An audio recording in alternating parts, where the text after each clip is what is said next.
अवां ॾिसी रहिया आहियो KTV वर्ल्ड ऑफ न्यूज़ यानी ख़बरुनि जी दुनिया।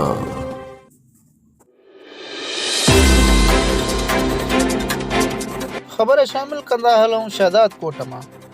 नज़ीर अमन सूमरो जे रिपोर्ट मुताबिक़ शहर में हर हंधि गंदगीअ जा ढेर ऐं सेवरेज जो निज़ाम ख़राब थियण जे बिना ते हिक तरफ़ घिटियूं बाज़ार तलाउनि में तब्दील थियण लॻा त ॿिए तरफ़ उन मां मूज़ी मर्ज़नि जूं बीमारियूं फैलिजण जो ख़तरो वधण लॻो।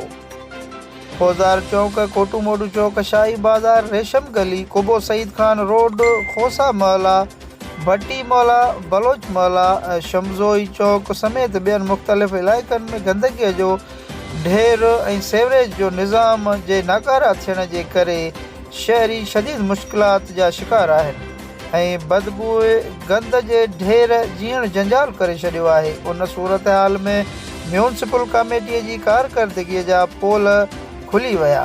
सॼे शहर में हर हंधि गंदगीअ जा ढेर ऐं सेवरेज जे नाक़स इंतज़ाम बंदि थियण जी वजह खां सेवरेज जो पाणी घिटियुनि में, मोहलनि में, तलावनि जो मंज़र पेश करे रहियो आहे। गटरनि जो बदबूदार पाणी जमा थियण सां माण्हू मूज़ी बीमारियुनि में मुब्तला थियण लॻा आहिनि। इलाइक़े वारनि जो घिटियुनि खां गुज़रणु महाल थी वियो आहे। शहरियुनि वस वारनि खां पुरज़ोर मुतालबो कंदे घुर कई आहे त शहर में गंदगीअ जो नोटिस वठी म्यूनसिपल ऐं पब्लिक हेल्थ जी करप्शन जो इंक्वायरी कई वञे ऐं शहर में मौजूदु गंदगीअ जा ढेर ख़तमु कराया वञनि। बुआरी वारो थो अचे, न नाली वारो थो अचे, न ई को ट्रैक्टर वारो थो अचे। सम्झी 6 महीननि खां असां बुआरी वारो ॾिठो आहे, न ई नाली वारो ॾिठो आहे, न ई ट्रैक्टर वारो ॾिठो आहे। ओॾो सर नाली असां भई मोबाइल स्क्रीन ते ॾेखारे सघंदो त नाली भरी पई आहे। ख़बरुनि जी दुनिया।